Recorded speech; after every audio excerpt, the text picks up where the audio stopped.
destes 2 dias de trabalho intenso e de aprendizagem e de partilha de conhecimento bastante intensos, vamos continuar com esse espaço de conhecimento e de crescimento aqui nesta conferência de encerramento do colóquio O Bicentenário da Independência do Brasil. Tenho muito gosto em apresentar-vos o professor Davidson Belém Lopes.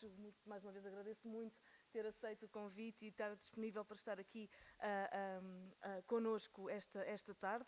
O professor Davidson Belém Lopes é professor de Política Internacional e Comparada na Universidade Federal de Minas Gerais e bolseiro de pesquisa do Conselho Nacional de Desenvolvimento Científico e Tecnológico, o CNPq, no Brasil. De 2018 a 2022 atuou como vice-reitor dos Assuntos Internacionais da Universidade Federal de Minas Gerais. É autor e editor de 10 livros, dezenas de artigos revistos por pares sobre temas relacionados com a política latino-americana, política externa brasileira e instituições internacionais. O professor Lopes foi anteriormente pesquisador visitante no Instituto Alemão de Estudos Globais e de Área em Hamburgo, o GIGA, na Alemanha. Foi professor visitante da Catholic University of Louvain, devia ser em francês, em Mons, na Bélgica, Raising Young Fellow do Observer Research Foundation em Nova Delhi e Suzy Scholar on Foreign Policy na University of Delaware, nos Estados Unidos, este último em 2021. O professor Davidson vem-nos falar sobre os fundamentos aristocráticos e oligárquicos de uma política externa bicentenária e, mais uma vez, agradeço muito a sua presença aqui. É uma honra para nós tê-lo cá e passo-lhe a palavra. Muito obrigada. Muito grato pela gentil, generosa apresentação, professora Mônica. Agradeço também a todos os que se encontram no auditório depois de longa jornada, 2 dias de um excepcional evento. Muito grato pelo convite que me foi feito, muito honrado verdadeiramente por poder compartilhar com vocês, com cada um, algumas ideias sobre o bicentenário da independência brasileira desde uma angulação muito particular, a angulação da política exterior. Essa é mais ou menos a minha zona de pertencimento e de conforto. Acho que é conveniente fazer algumas ressalvas que não são protocolares neste caso. Eu não sou historiador. Eu estou cercado por historiadores brilhantes, rigorosos, eruditos. Não é o meu caso. Sou cientista social, me alimento da historiografia como consumidor, não é? Eu não sou produtor. Dependo muito do trabalho de historiadores para conseguir articular as minhas hipóteses, para fazer a minha interpretação aqui do processo histórico.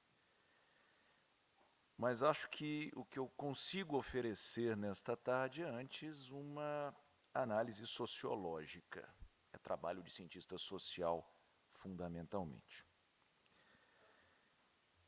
E acho que, em segundo lugar, é importante dizer que não há, da minha parte, a pretensão de cobrir 200 anos. Acho que eu estaria fadado ao fracasso ainda mais.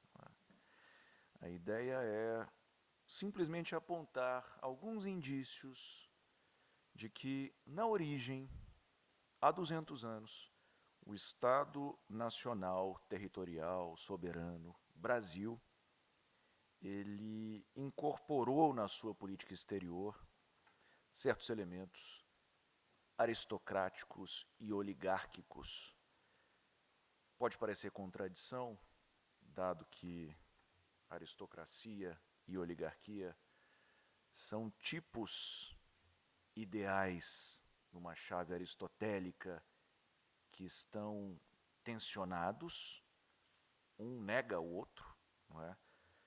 Mas quer me parecer, ao contrário, que é a dupla face de Janus se manifestando na política exterior. É possível, não só possível, como é razoável imaginar que a nossa política exterior brasileira tenha, sim, incorporado esses elementos contraditórios, né, em aparente contradição. E a verdade, e aqui eu começo a falar da matéria propriamente dita, é que quando o Brasil se torna Estado independente, em 1822, nasce também uma política exterior. Parece uma obviedade enorme, talvez seja, faz-me lembrar aquela história de que quando nasce uma criança, primogênito, nascem os pais também, não é? É mais ou menos isso. Quando um país se torna independente, ele tem que se haver com a missão de formular a sua norma de conduta no plano internacional. Ele precisa, a partir daquele momento, se colocar, se inserir no jogo dos estados territoriais e soberanos, o jogo dos pares. E o Brasil, em 1822, esteve às voltas com essa missão. O Brasil, Estado independente, teve que criar para si uma política externa. É evidente que o processo não foi da noite para o dia, é evidente que isso não se materializou no dia 7 de setembro, no dia 8, no dia 9, foi um processo que vem pelo acúmulo. E desse acúmulo é possível hoje identificar um padrão de comportamento do Brasil no plano internacional. O Brasil é um ator com personalidade internacional. É possível identificar, mais ou menos, alguns traços da conduta brasileira nas relações internacionais. Dá para se falar numa tradição brasileira de política exterior. Aliás, é até um elemento do qual costumávamos ser orgulhosos até bem pouco tempo atrás, até bem recentemente. A forma como o Brasil se comportava internacionalmente era fonte de orgulho nacional, né? Ora mais, ora menos, mas costumava ser positiva a apreciação.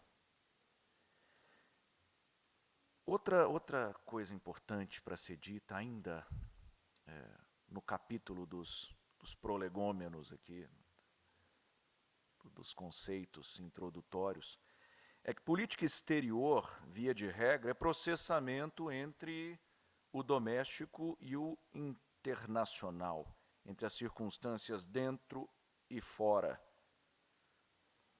E frequentemente, acompanhando esse milieu, esse meio acadêmico, há 25 anos, desde o momento em que eu ingresso na graduação em Relações Internacionais, 1998, até agora, o que salta aos olhos, e aqui acho que eu não estou sozinho nesse diagnóstico, ele é mais ou menos compartilhado pelos colegas, pelas colegas, é que há uma tendência de se pensar a política exterior sob uma perspectiva quase que dualista, quase como se o internacional e o doméstico fossem água e óleo, não se confundissem. A meu ver, a meu juízo, isso é um erro metodológico, é um erro que traz implicações graves para a apreensão devida da ontologia da política exterior brasileira. Não dá para pensar o externo e o interno como duas camadas que não se tocam, que não se comunicam. Pelo contrário, não é? Há vasos comunicantes e a co-constituição que acontece fora repercute dentro, vice-versa.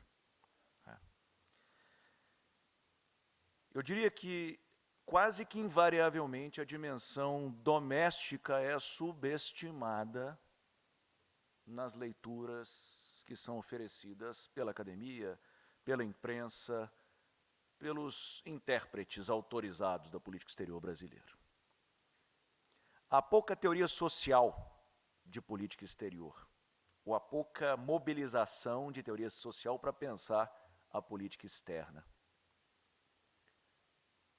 É mais encontradiço na literatura o tipo de olhar que avalia o comportamento internacional em si, ou seja, como o Brasil se comporta nos fóruns internacionais, qual foi o tipo de fala que o chanceler produziu lá na ONU, ou o presidente da República.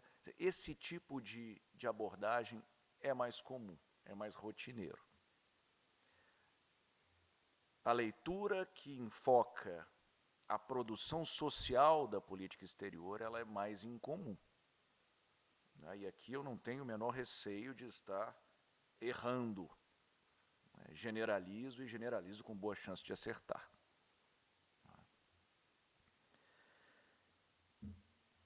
Se nós, e essa é a minha proposta aqui para essa tarde, para essa conversa, se nós nos detivermos no processo social que em 1822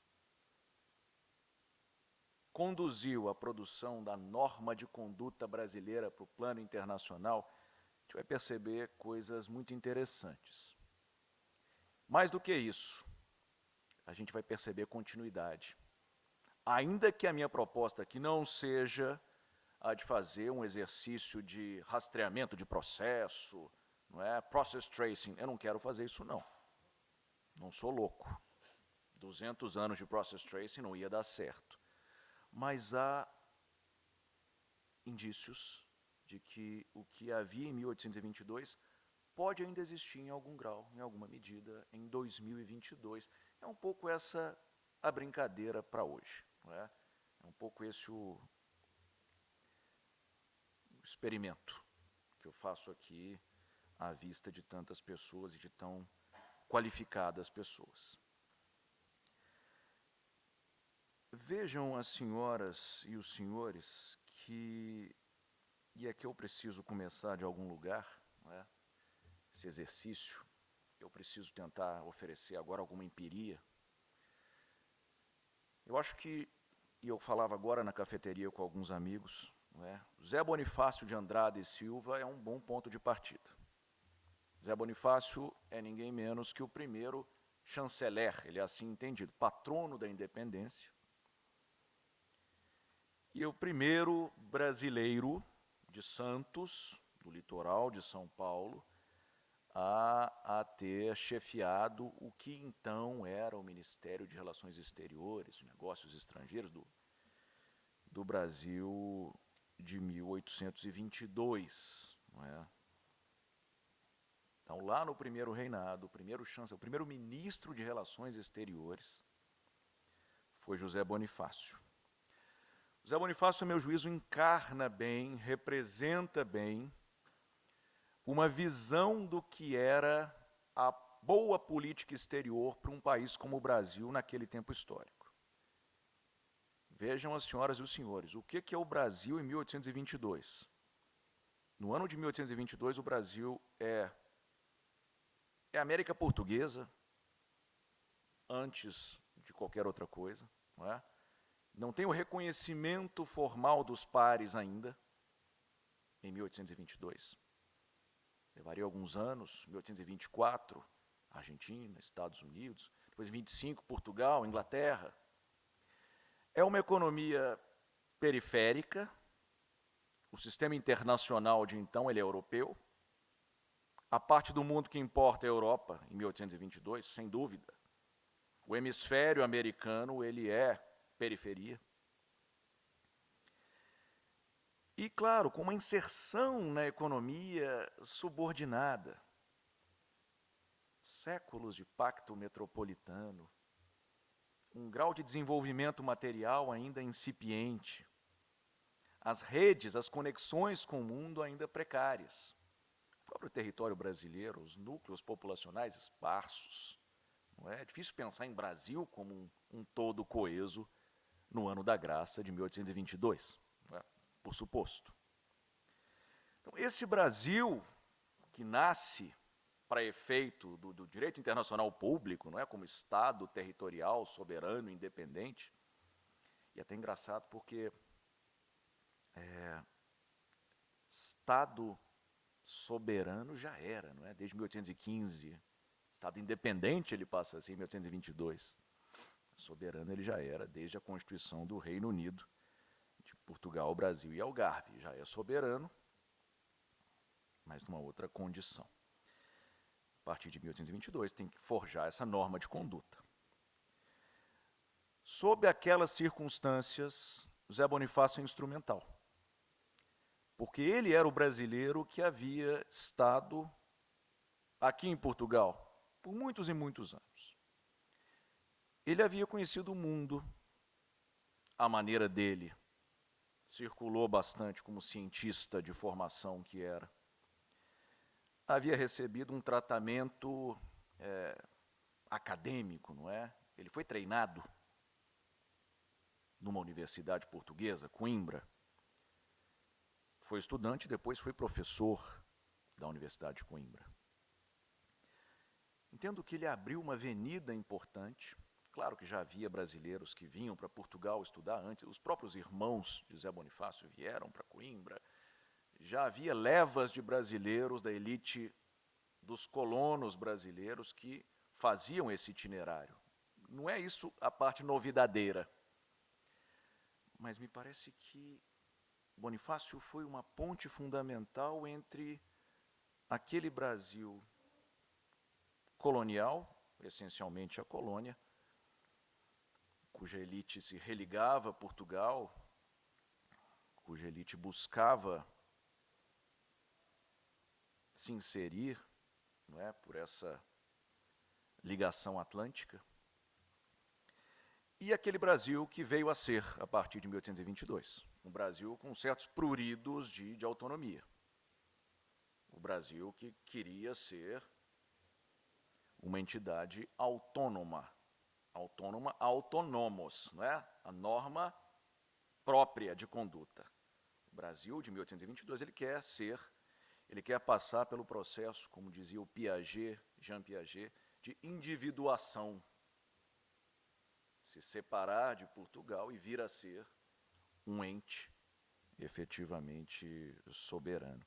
Bonifácio é um ator importante para explicar esse processo. Bonifácio ele lidera, de certa maneira, o que a literatura chama de grupo de Coimbra. Todos os coimbrãos brasileiros que vieram depois pagam pedágio, pagam tributo a Zé Bonifácio. E é engraçado notar, e esse dado está lá no livro do Roderick Barman, que entre 1816 e 1826, 102 brasileiros se formaram em Coimbra. Em 1822, no ano da independência, havia 5% de brasileiros no corpo discente coimbrão. Isso é muita coisa. É muita coisa. Uma centena de brasileiros formados aqui em Coimbra, 200 anos atrás, era praticamente um monopólio, não é, da formação das elites brasileiras. O Brasil conhecia o mundo via Portugal necessariamente, não é? E mesmo o Brasil independente. Esse tipo de itinerário era obrigatório. Oportunamente, Paris e Londres começam a entrar no mapa, no radar dessa elite brasileira.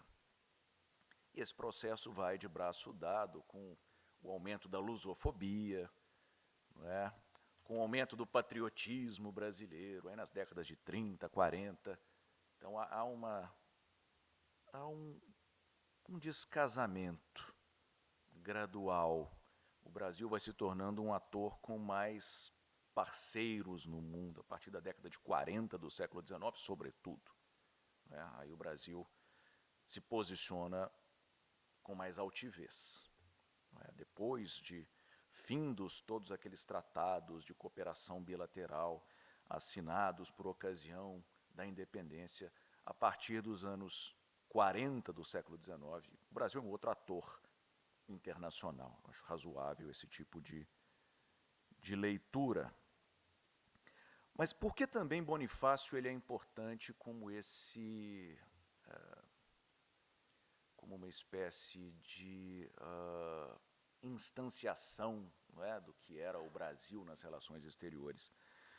Porque ele valorizava, a partir da sua experiência de vida, claro, a força do conhecimento, de uma certa episteme, de uma certa visão de mundo, como credencial para que o Brasil pudesse circular nas relações internacionais. Notem, as senhoras e senhores, o Brasil, tanto em 1822 quanto agora, eu acho que não muda tanto, o Brasil não é um ator internacional com excedente de poder. Nunca foi. O Brasil nunca teve a força dos canhões, ogiva nuclear, não é? A partir do século XX. O Brasil não tem. E tampouco o Brasil é um país rico em termos per capita. Não é. O Brasil é um país de desenvolvimento médio, nunca teve excedente de poder bélico, econômico. E para esse tipo de perfil internacional, Bonifácio já entendia, e depois os seus seguidores, Rio Branco talvez seja o caso, né, o maior expoente dessa linhagem, o Barão do Rio Branco, havia o entendimento de que o Brasil deveria investir em saber, em conhecimento. Que tipo de conhecimento? Cartografia, história. História sempre nos foi muito cara. Direito internacional público. O Brasil, historicamente, uma potência no direito internacional. Esse seria o nosso escudo protetivo. O Brasil se defenderia dos demais países do mundo com algum tipo de intenção agressiva, não é? Das guerras de conquista, que era uma modalidade legítima no mundo do século XIX, o Brasil se defenderia sim, recorrendo, apelando para o saber, o conhecimento, já que nos faltavam as bases materiais para o exercício do poder, não é? Isso é bonifaciano. Bonifácio era alguém que entendia que o Brasil só poderia subir os degraus dos ranqueamentos internacionais se a nossa sociedade se comprometesse com alguns valores, não é? Com a ideia do conhecimento, que deveria ser difundido socialmente. Isso consta no seu plano lá na independência, não é? Para a promoção do Brasil como ator doméstico e internacionalmente. Outro elemento que me chama a atenção, e aí eu acho que é muito legal também ver isso em 22, século XIX, e 22 agora, século XXI. Claro, né? Tem uma conotação aí elitista.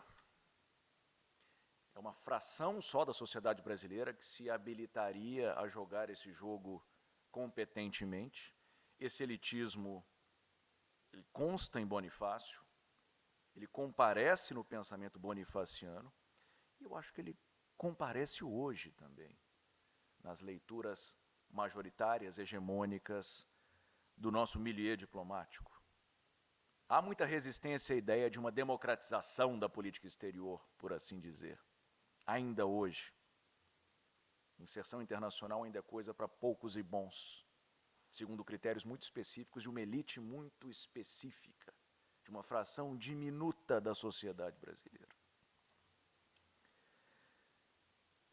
Claro, ser versado em idiomas, isso é absolutamente verdadeiro há 200 anos e agora, especialmente um certo culto ao português europeu. Isso é muito engraçado. Mas se os senhores e as senhoras tiverem curiosidade de conversar com os itamaratecas brasileiros, itamarateca é a forma carinhosa de falar, dos diplomatas do Itamaraty, notarão logo que há uma preocupação muito saliente com o cultivo do idioma nos termos camonianos. E é curioso porque no século XIX já havia esse debate também, as correntes indigenistas versus os fundadores, eventualmente, da Academia Brasileira de Letras, se digladiavam, não é? E prevalece uma visão europeísta da língua portuguesa, língua essa que é instrumento de dominação também. Eu nem vou me alongar muito por aí, mas acho que é mais ou menos evidente que naquele Brasil do século XIX, o domínio do idioma foi instrumental para o domínio do território, por várias vertentes. A Companhia de Jesus, a Inquisição, pregava em língua portuguesa, escorreita, europeia. No nível da oficialidade, os documentos da administração central chegavam aos rincões em língua portuguesa, europeia. O próprio patriotismo, ele era estimulado por meio de cânticos, de hinos, de odes, que instrumentalizavam a ideia de weaponization, né? No inglês tem uma expressão que capta bem. Você usa como arma o idioma, e isso foi muito frequente. E os diplomatas brasileiros ainda hoje cultivam esse português tanto quanto europeizado. Não é? Esse é um debate para um outro momento. Não é? A gente pode descer aos detalhes oportunamente. A ideia das viagens. Bonifácio era um homem que viajou por muitos lugares aqui na Europa. Não é? Da Hungria à Suécia, esteve em várias paragens, e isso era para ele uma moeda, não é? Isso era uma ferramenta também. E ele colocava sobre a mesa essa experiência de vida. Então, essa ideia de um cosmopolitismo, ainda que superficial, mas isso encampa bem a visão, não é, de que o Brasil deveria, para jogar o jogo das nações no século XIX, o Brasil teria que emular isso. Os poucos e bons, frequentemente homens, brancos, ricos, heterossexuais, por suposto, século XIX, então, né? Eles deveriam meio que mostrar que eram como os europeus, assim, a gente não ficava a dever. Éramos tão bons quanto os demais, com a diferença de que nós tínhamos 10 ou 15 que conseguiam fazer esse jogo, não é? Então essa era um pouco a técnica, né, para usar a expressão do Roland Corbusier, exportar o não ser. Exportar o não ser. Essa é uma expressão boa, não é? A ideia do formalismo como estratégia de inserção internacional.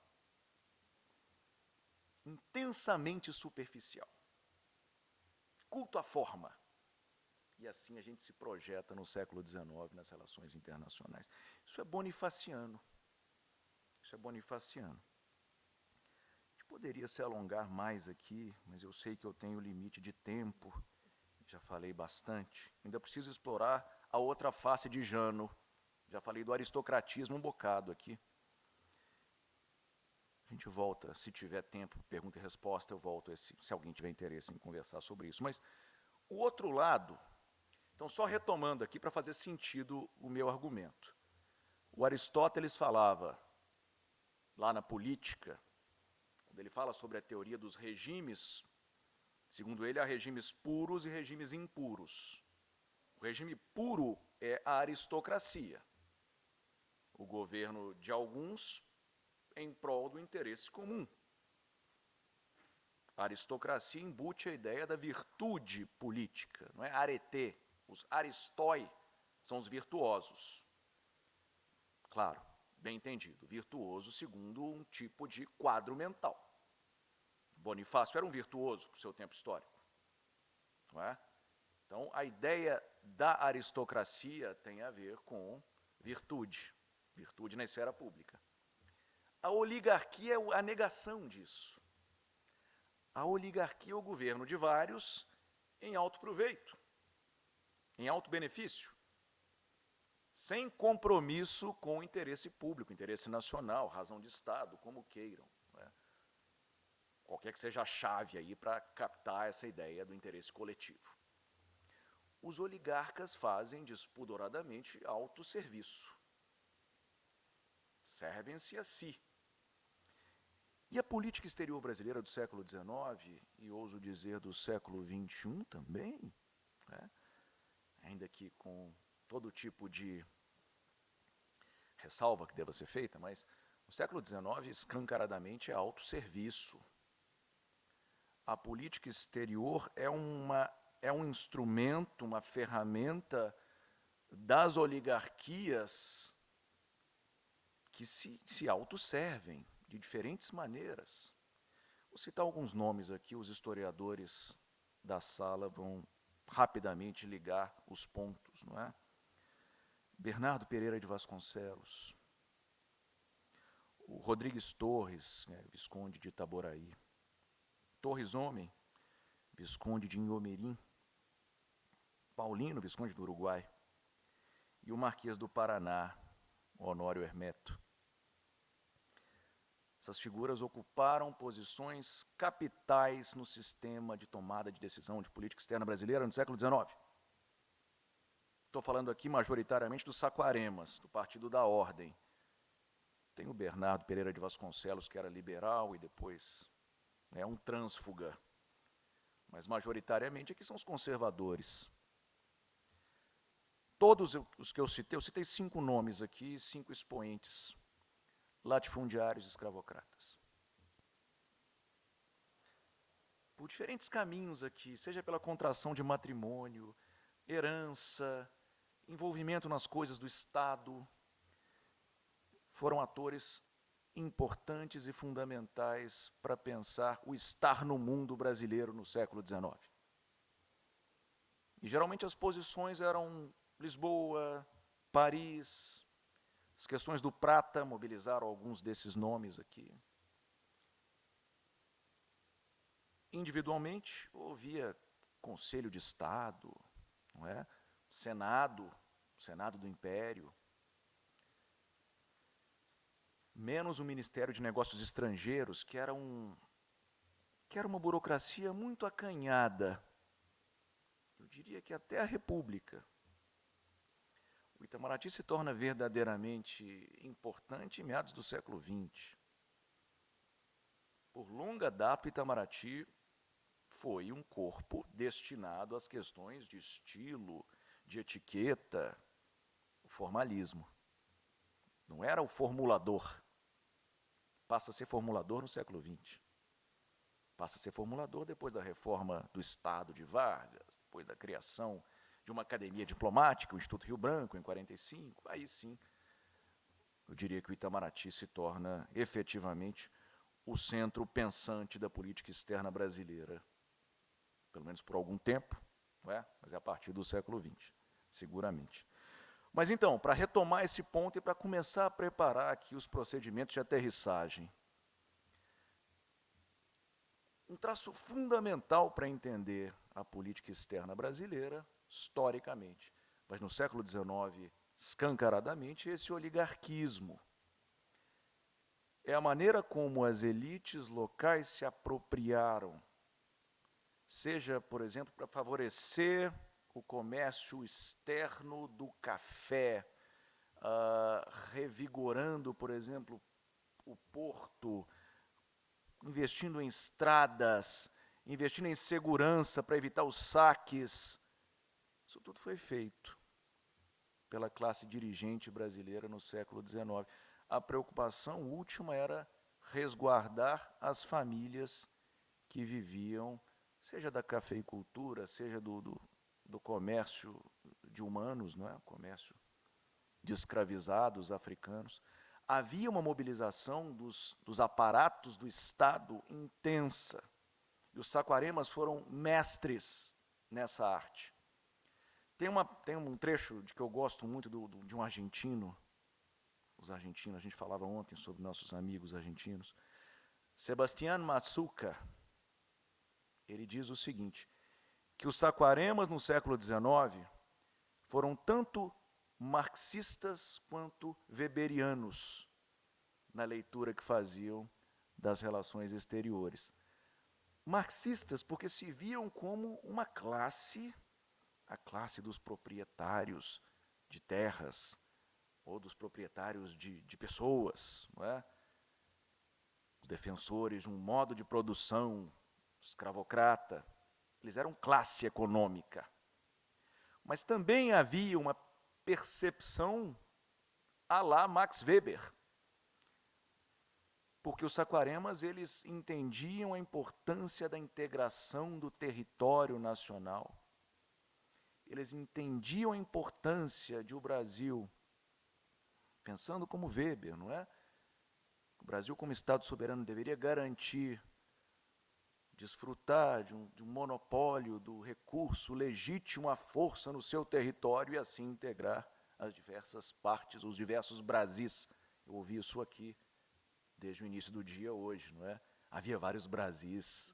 o Rio Grande do Sul, com uma economia voltada, né, para o Cone Sul, o charque que abastecia, né, o Sudeste, o Centro. O Nordeste era outra história, não é? Cana-de-açúcar.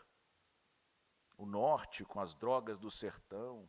Minas Gerais com a mineração, isso a partir, sobretudo, dos séculos 17 e 18. Mas, enfim, o que é importante reter? Que os saquaremas, eles tinham essa leitura também de que era importante unir ou coesionar, era um país só, continuou sendo, mas coesionar o Império do Brasil de modo que não houvesse a fragmentação em diversas repúblicas, como era o caso da América Espanhola. Não é? E, para isso, recorreram, inclusive, às táticas belicosas. As guerras no Prata foram várias ao longo do século XIX. Não é? Por conta dessa leitura weberiana, eu gosto dessa chave do Massuca, do Sebastiano Massuca. Mas sempre em autosserviço. Sempre em autosserviço. Quais eram os luminares da diplomacia brasileira no século XIX? Diplomatas da Bahia, de Pernambuco e do Rio de Janeiro, por óbvio. Não é? Havia, e aí eu estou efetivamente falando do grande latifúndio escravocrata. Essa turma desenhava a política externa brasileira. Eu até brincava ontem, conversando com os amigos. Não é por acaso que no Monte Rushmore da política externa brasileira tem um pernambucano, Joaquim Nabuco, um baiano, Rui Barbosa, e um carioca, que é o Barão do Rio Branco.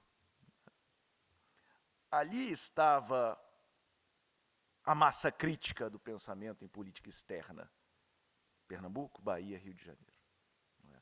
Só no século XX, São Paulo e outros centros, Minas Gerais, entrariam efetivamente no jogo. Estou falando demais, eu acho que é melhor eu encerrar, mas não sem antes fazer a provocação final. Quem quiser entender a posição do Brasil em relação à guerra na Ucrânia, devia considerar essa dupla face de Jano. Como, a um só tempo, o Brasil ele tenta resgatar essa noção aristocrática de um certo bom mocismo internacional, de respeito à ordem liberal internacional, direito internacional, condenando a agressão russa.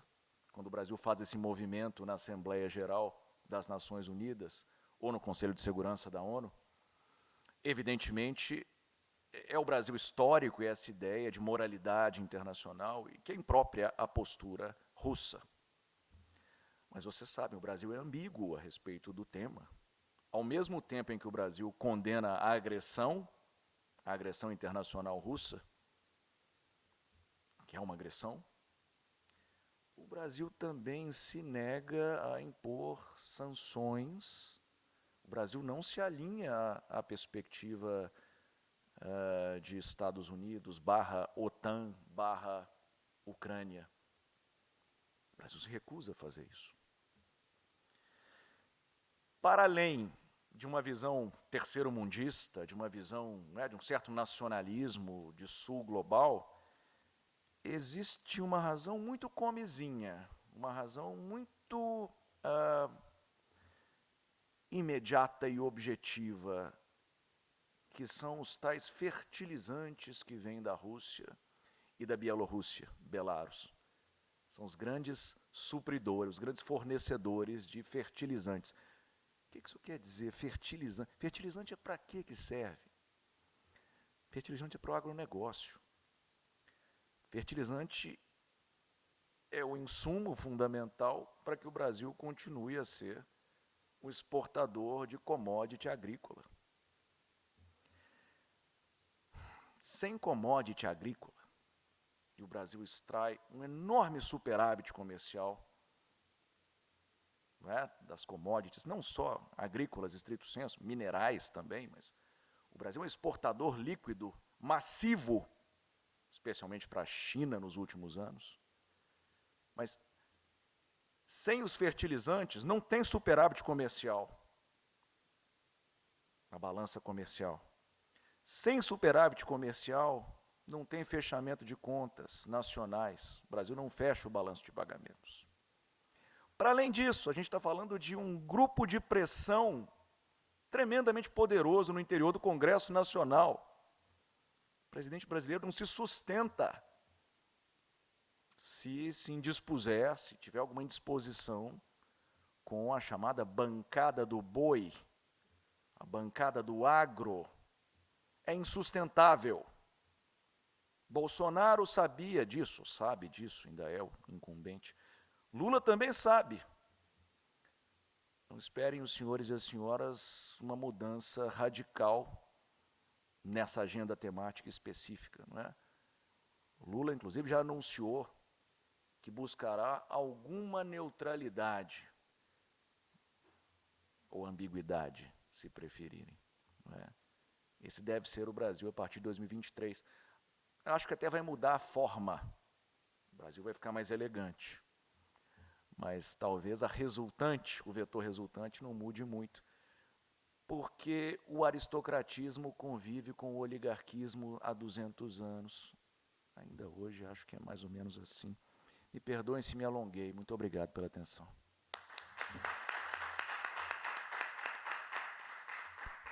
Muito obrigada a nós, professor Davidson. Foi realmente provocadora, interessante e estimulante esta sua fala. Sem mais demoras, vou abrir a palavra para a audiência, para colocarem questões, fazerem comentários. Tenho certeza que os haverá. Tem o João, temos o Alex. Obrigado. Caríssimo. Muito obrigado pela sua palestra, parabéns pela coragem.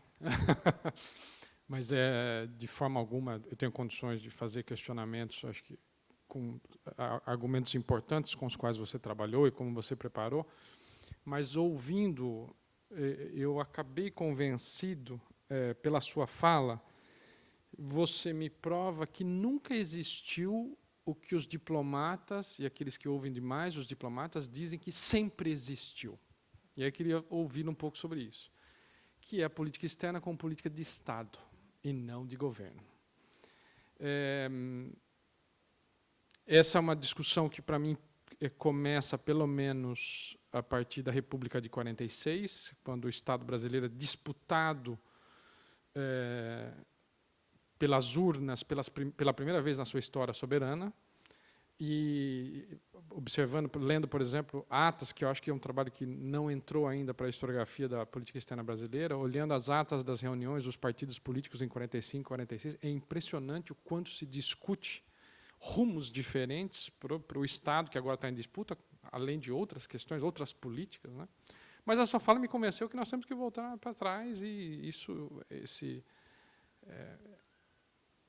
essa apresentação da política externa do Estado brasileiro deve ser questionada mais anteriormente. Então, eu queria ouvir um pouco sobre isso, sobre esse mantra que ainda se encontra na retórica do Itamaraty, a sua opinião, e também o quanto a área de relações internacionais no Brasil se rende, se conduz ainda por essa retórica. Obrigado, Davidson.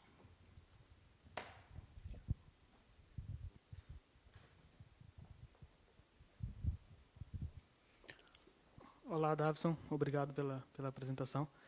Usando das suas palavras, você disse recentemente que se há um braço em que o Brasil pode se tornar uma grande potência no futuro, é o braço ambiental, é o braço do meio ambiente, né? E pegando agora nessa sua fala do fim, da questão desses entraves, da bancada do boi e todas essas questões, como é que pode o Brasil se aproveitar desse potencial que tem para se tornar uma grande potência ambiental diante desses entraves, né? Aqui fazendo um exercício de futurismo, como a Patrícia já fez outros aqui. Como é que pode ser feito isso, agora também pensando nessa mudança que o Brasil vai ter a partir de 2023?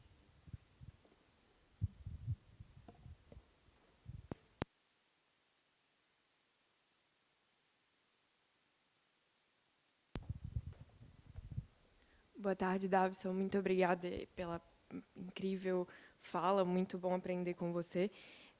Eu queria questionar, indo de encontro com o que acabaram de falar aqui, agora você disse que o Brasil vai se vestir com mais elegância na política externa. E com essa transição que a gente possa vir se tornar uma potência né, no futuro com a coisa ambiental, como que a gente é visto de fora e como que isso vai se alterar com essa transição que é feita agora, de anos, com todo respeito, mas de uma política externa um pouco desastrosa e que agora tenta e vai ter que reconstruir a imagem do Brasil perante todo o cenário internacional. Obrigada.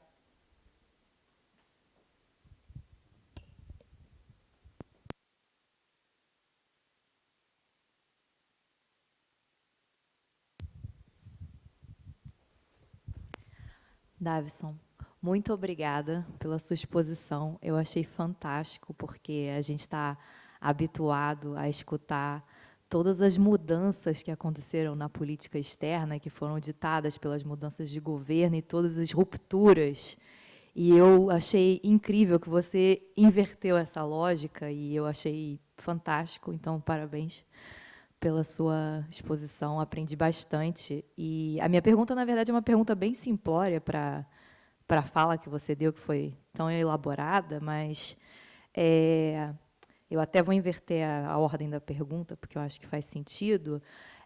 Se deveria, claro, a partir do ponto em que você parte, que, de fato, não mudou assim tanta coisa, se deveria existir, então, uma reformulação, e agora a resposta eu sei que é sim, mas é mais o como a gente pode pensar isso, de cima para baixo dentro do Itamaraty, né? Ou seja, uma mudança estrutural para poder democratizar a política externa brasileira, para que atingisse a população como um todo, né? E qual é o papel do Itamaraty em manter a população alijada da política externa? Porque eu acho que é uma coisa que uma puxa a outra, de uma certa maneira. Só o comentário, porque eu achei muito interessante quando você tocou especificamente nos Itamaractecas, porque eu fui aspirante em algum momento da minha vida também ao Itamaraty, fiz curso durante alguns anos, e já no curso você percebe muito bem, né, qual é a retórica que os futuros Itamaractecas têm que, e a postura que tem que adotar, e essa coisa muito elitista, né, que mesmo com essas mudanças de abrir cotas de vagas, etc., mesmo com isso, eu acho que não atinge, porque, na verdade, a maior parte da população brasileira até hoje nem sabe o que é o Itamaraty. Eu acho que aí é a raiz do problema, né, enfim. Então, basicamente, era essa a minha pergunta. Obrigada. Davison, uma palavra, parabéns pela exposição, uma palavra rápida. Não sabia que você ia continuar a nossa conversa de ontem à noite aqui hoje. Como você falou bastante do Bonifácio, eu vou fazer uma pergunta mais sobre ele também. O Luiz Felipe de Alencastro escreveu um capítulo no Trato dos Viventes, que é conhecido entre os historiadores, e se chama Aprendizagem da Colonização. O Império Português não nasce pronto, ele aprende a estabelecer a colonização no próprio fazer dela. Eu estou convencido de que, na crise do Império Português, há uma aprendizagem da descolonização. O Brasil faz a gestão do tempo histórico da Era das Revoluções, a elite portuguesa e brasileira, de tal modo que eles conseguem incorporar no seu campo de experiência socio-institucional os processos de desmontagem dos outros impérios coloniais e transformar isso numa condução específica da emancipação política brasileira naqueles anos. E aí eu queria ouvir um pouco, porque essa é uma maneira de fazer o que você disse. Um país que se reconhece militarmente frágil, usa o direito como arma. No Senado Imperial do século XIX, os senadores diziam isso. Eles diziam, olha, assim como o pobre usa o direito contra o rico dentro do Brasil, daqui para fora nós usamos o direito contra as potências. Eles faziam uma tradução imediata disso. É a mesma relação. E Me parece que enfim, a elite imperial da década de 20 soube usar bem o direito como uma arma substitutiva das forças militares para conduzir uma emancipação em contraste com o processo de emancipação da América Hispânica. Conduziu uma contra-revolução consciente, que não deixa de estar nas bases do aristocratismo e da oligarquia que você comentou. Enfim, fica à vontade para reagir.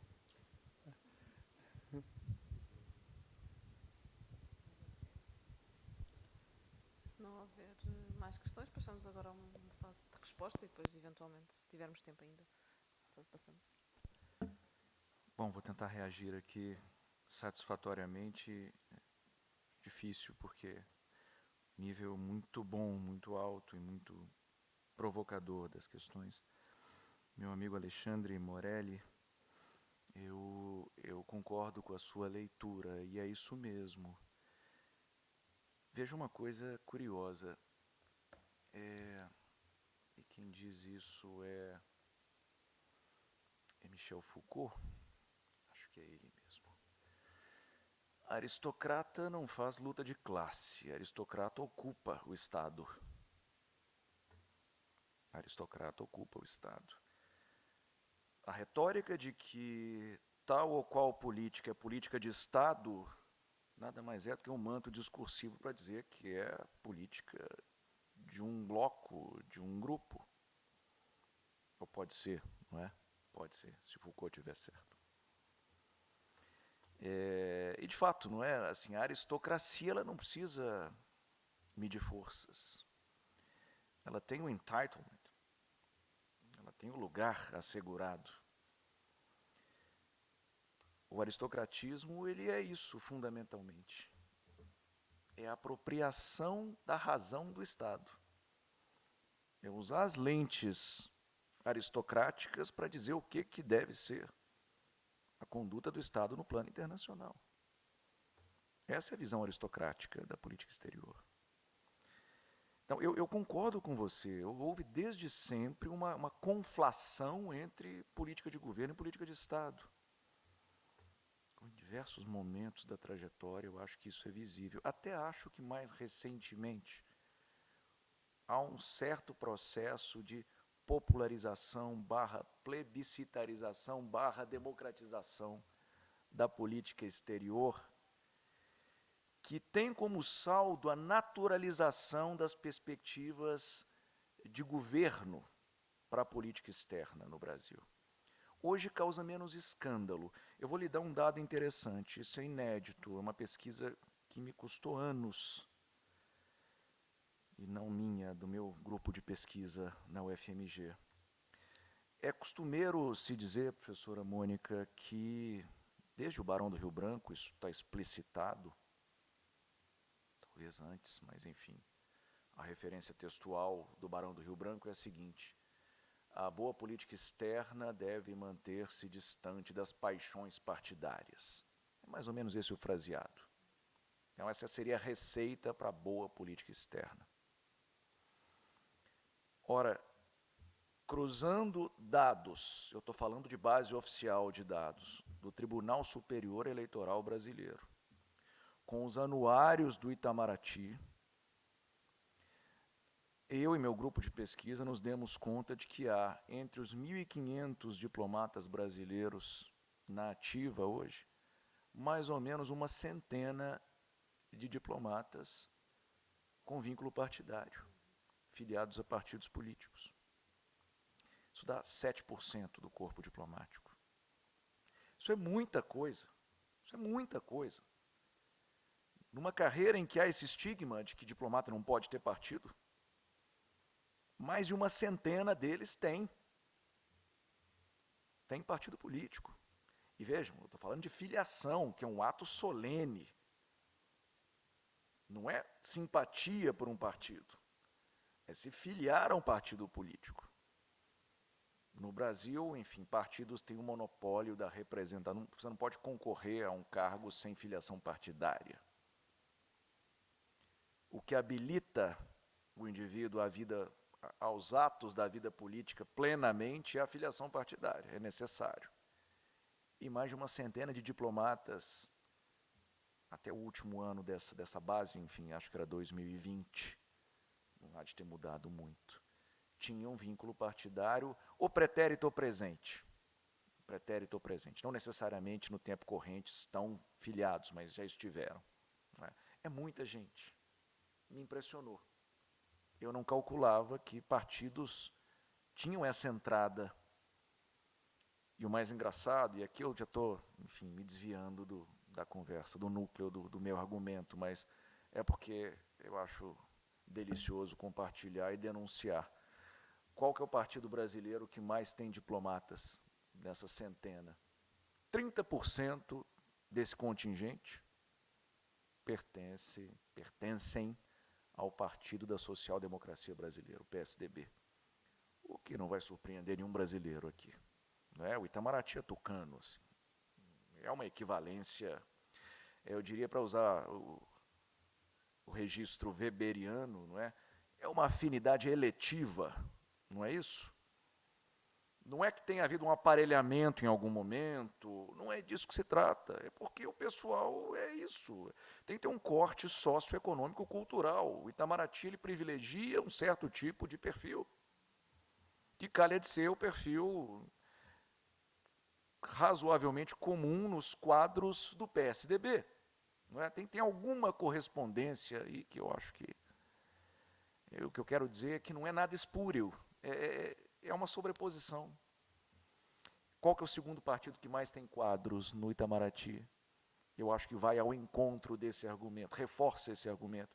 O Partido Novo, que é o partido dos empresários no Brasil. Ou seja, é isso. O terceiro é o PT, que é o maior partido do Brasil em termos de filiação e de sentimento, identificação, mas no Itamaraty ele é só o terceiro. Isso é muito interessante. Então eu acho que é isso, Alexandre, assim eu reagiria improvisadamente à sua ótima provocação.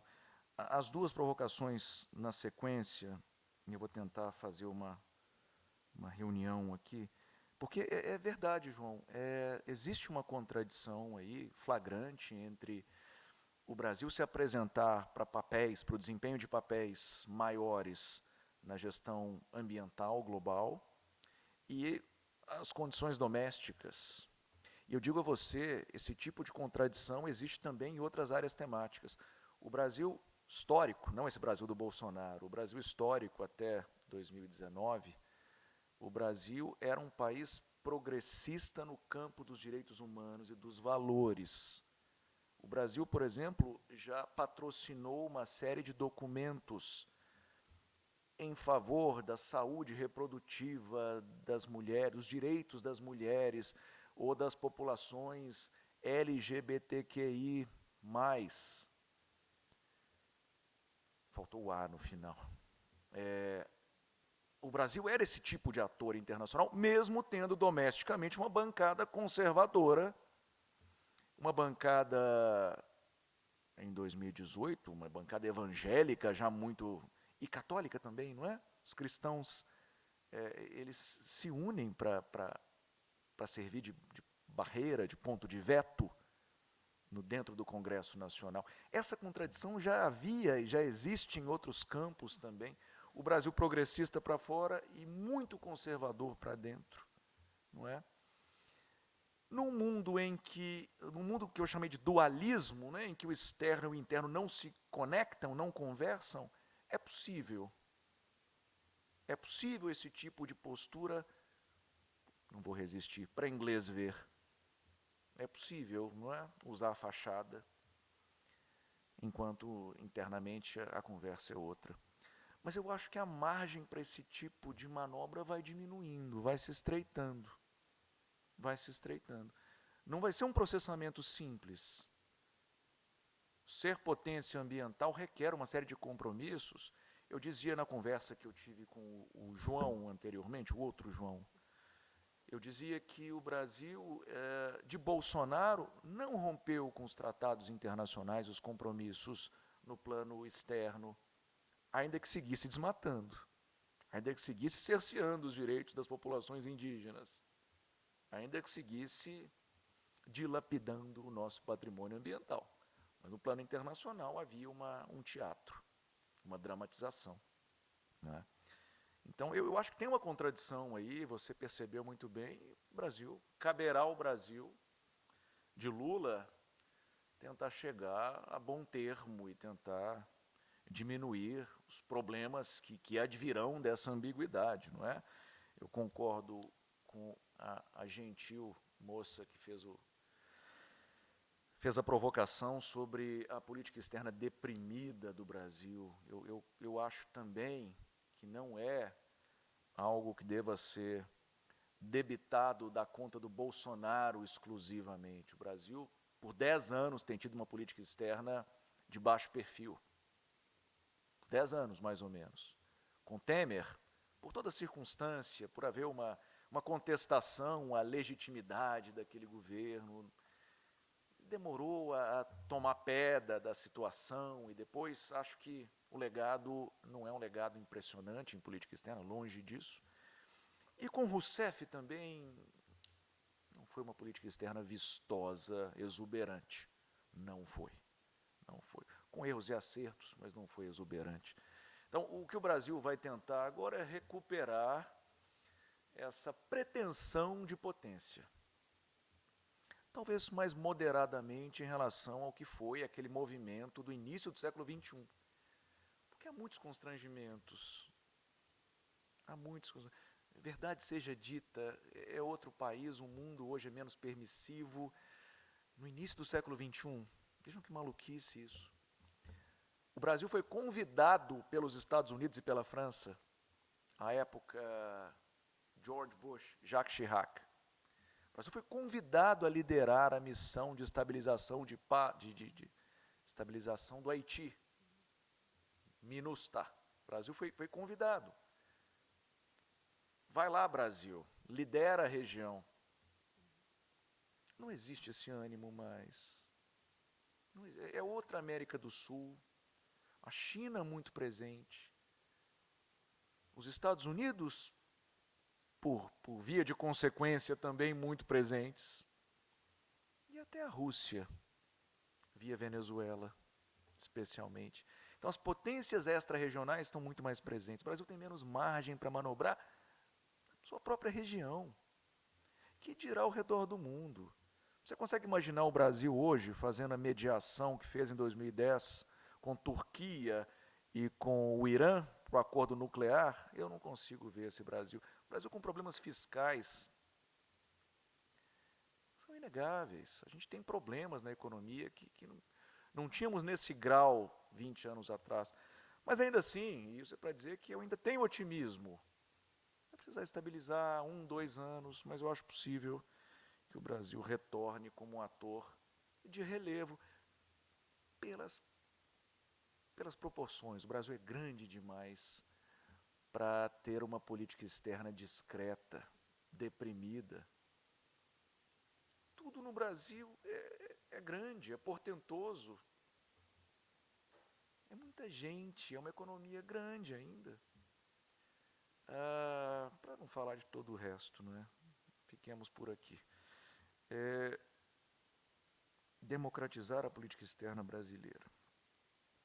Essa é a bandeira da minha vida, você sabe, né? Só que eu descobri, eu fui muito crítico no início da minha carreira mesmo, uns 15 anos, eu era muito duro com o Itamaraty, muito duro. Com essas manobras que o Itamaraty fez para ser o núcleo decisório da política exterior brasileira. Notem, amigas e amigos, isso é uma anomalia no mundo. Em lugar nenhum do mundo democrático, das democracias liberais, uma corporação diplomática tem tanto poder como tem no Brasil. Isso é anormal. A nossa política exterior, por muito tempo, foi blindada de um escrutínio da população. As palavras são do Tancredo Neves, meu conterrâneo mineiro, presidente que nunca chegou a assumir a presidência. Na transição do regime militar para a democracia, ele dizia: a política exterior do Itamaraty é um consenso nacional. Deixemos eles fazerem a política externa. Esse é o pensamento da elite dirigente do Brasil na nova república. Política externa é coisa para o Itamaraty. Eu fiz um trabalho também de formiguinha, alguns anos atrás, com o Orientando, que foi revisitar as atas de todas as reuniões da Assembleia Constituinte de 87 e 88 no Brasil. Todo o debate que se fez para a produção da Constituição Federal de 88. E, claro, não é com o foco sobre a política externa, aquele artigo 4º que a gente conhece da Constituição Federal, que traz os preceitos pelos quais o Brasil se baliza nas relações exteriores. Entregaram para o Itamaraty. Para resumir uma longa história, os congressistas vinham com ideias, às vezes, rocambolescas, não é? Estapafúrdias, e o Itamaraty embrulhava. O Itamaraty dava tratos à bola. Era isso que acontecia. Então, assim, historicamente, isso me incomoda muito. E eu sempre bati muito no Itamaraty por isso. Pela pouca abertura, pela pouca disposição para o diálogo. Eu tenho um artigo que se chama, mais ou menos assim, não lembro do título certo, mas é o Itamaraty em face da circunstância democrática. Por quê? Porque numa das atas que eu consultei, os diplomatas, era um documento de circulação restrita, que depois veio a público, eles diziam, lamentando-se, que o Itamaraty ia ter que agora se adaptar. O documento é de 93, tá, gente? O Brasil faz a transição em 85 para um governo civil, em 88 a ordem constitucional. Em 93, os itamaratecas estavam resmungando porque teriam que se adaptar à nova circunstância democrática. Esse é um texto que saiu na Revista Brasileira de Política Internacional. Então é isso, existe uma relutância de jogar o jogo democrático. Agora, qual que é o problema? Ernesto Araújo, primeiro chanceler de Bolsonaro, se arvorava em um democratizador radical da política externa. Qual que era o raciocínio dele? Ele dizia, o Brasil é um país cristão. Bolsonaro é cristão. Bolsonaro venceu a eleição. Bolsonaro é chefe de Estado. Bolsonaro, constitucionalmente, conduz a política exterior. Logo, o Brasil deve ter uma política externa cristã. Esse era o tipo de raciocínio que ele desenvolvia, não é? Silogismos imperfeitos o tempo todo, mas era assim que funcionava.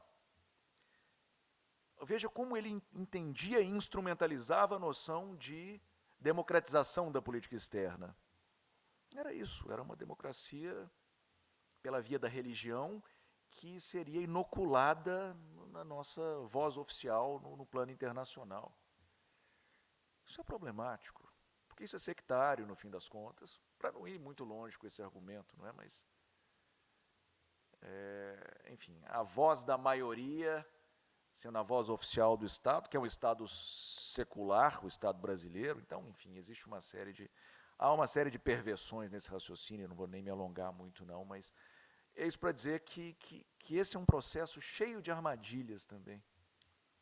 A abertura do processo decisório tem os seus truques e há risco de a política externa ser sequestrada por grupos de interesse e de pressão no meio do caminho. Então, eu acho que a gente tem que chegar a um equilíbrio. Eu não sei qual que é a receita do bolo, mas é um processo que deve ser pensado com cautela. Tá? E até me penitencio. Eu parei de bater no Itamaraty nos últimos 4 anos. Eu fui para o outro lado, eu comecei a defender o Itamaraty. Falei, pô, a gente não pode jogar tudo fora, jogar fora o bebê, a água do banho, tudo junto, não dá.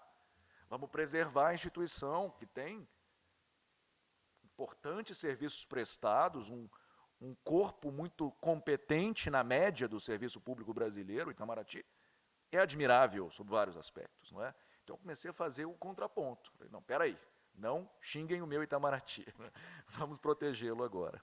Agora eu já posso voltar a criticar, porque Brasil ensaia um retorno à normalidade institucional. Para fechar, falei demais, mas é porque vocês me deram muito food for thought, né? Thamis, que bom te conhecer aqui em Lisboa, porque, enfim, excelente, extraordinário. O que eu vou te dizer? Eu não só concordo contigo, como eu me lembrei de um caso que tem a ver com Portugal, que é a forma como Coimbra, a Universidade de Coimbra, foi um cavalo de Troia, em certo sentido. Coimbra formou a elite brasileira. Formou. Ensinou a pensar, a ver o mundo de um jeito, não é, que era compatível, digamos, com a Europa, com o sistema internacional. Essa elite brasileira volta para o Brasil depois e começa a alimentar, com base no que tinha visto por aqui, as ideias liberais, o constitucionalismo, as revoluções acontecendo, começa a alimentar um discurso lusofóbico. Engraçado, não é? Tenta se distanciar de Portugal. Inverte a lógica, inverte o movimento. Os saquaremas fizeram isso com certa habilidade. Eles não podiam romper, porque, afinal de contas, dependiam de favores, nos anos 20, especialmente, havia toda aquela, né, a transição. O caso de Bonifácio eu acho fascinante, porque ele foi um filhote da burocracia portuguesa. Ele era devoto de Dona Maria I, Dom João VI, ele não podia se contrapor. Mas, ao mesmo tempo, ele entoa um discurso autoritário, sim, mas constitucionalista e pretensamente renovador, reformador a partir da sua volta ao Brasil e depois nos anos 20. Então, de fato, esses movimentos retóricos, você inverte o sinal, e isso acontece em outras frentes também, não é? Essa reengenharia institucional. Eu acho que a lusofobia é um pouco isso também, não é? Vem para cá, depois volta e maldiz. O Bernardo Pereira de Vasconcelos chegou a dizer que desaprendeu em Coimbra, veio para cá para desaprender tudo que ele sabia, que é um dos luminares, inicialmente liberal, depois moderado, conservador. Então é isso, eu acho que você está coberto de razão, é muito legal, eu vou pensar melhor isso, mas eu reagiria dessa maneira. Muito bem, muito obrigada. Já não teremos tempo, aliás, já estamos bastante adiantados da hora. Já não temos tempo para mais rondas de perguntas, mas acho que foi sem dúvida demonstrativo da importância e do interesse que esta sua conversa aqui despoltou, e ainda mais continuaríamos, sem dúvida, aqui a discutir. Quero agradecer mais uma vez ao professor Davison Lopes a sua presença e a sua disponibilidade para estar aqui.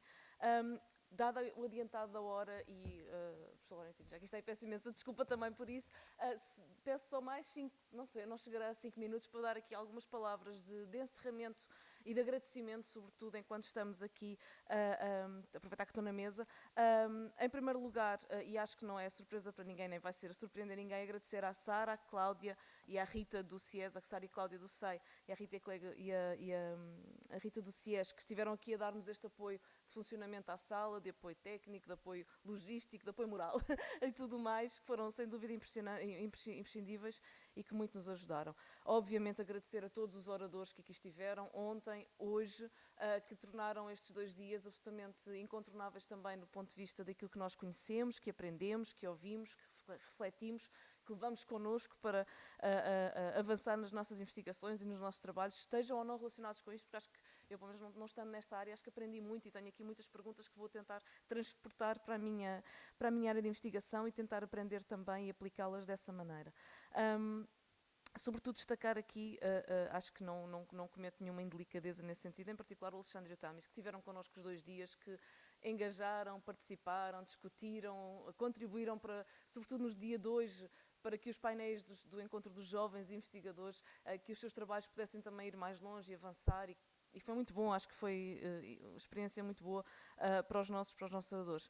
Last but not least, agradecer à Maria João Vaz, mas sobretudo à Patrícia e ao João, que foram os pais deste evento. A Patrícia, que surgiu com a primeira ideia de todas, o João entrou logo a bordo muito rapidamente. Eu e a professora Maria João, o que tivemos foi encaminhar e acolher as ideias que tínhamos em todos os sentidos, de modelo de programa, de oradores, de ideia do encontro dos jovens. Tudo isto saiu aqui da ideia destes nossos 2 doutorandos, nossos 2 colegas, que tenho muito orgulho, tenho mesmo orgulho nisto, eu nessas coisas não consigo esconder. Acho que é muito bom ter estas iniciativas, ter esta força de vontade e depois estar cá e dar o corpo ao manifesto como eles deram, literalmente. Foram algumas semanas de nervos e de inexperiência também na preparação disto, que já não é assim tanto, né? Agora já estão a começar a ganhar experiência. E, portanto, eu acho que é mesmo muito importante salientar este aspecto. Estes 2 dias foram um sucesso, acho que em termos do SEI, em termos do CIES, da linha de história do CIES, estamos bastante satisfeitos, os objetivos foram completamente alcançados e, portanto, só me resta dizer-vos obrigado e esperar por mais iniciativas e por mais ideias da vossa parte. Muito obrigada a todos, muito boa noite. Não terminamos aqui, temos ali o professor Laurentino que irá de a pouco falar, mas pronto, queria só deixar este registro e agradecer a todos mais uma vez pela vossa presença.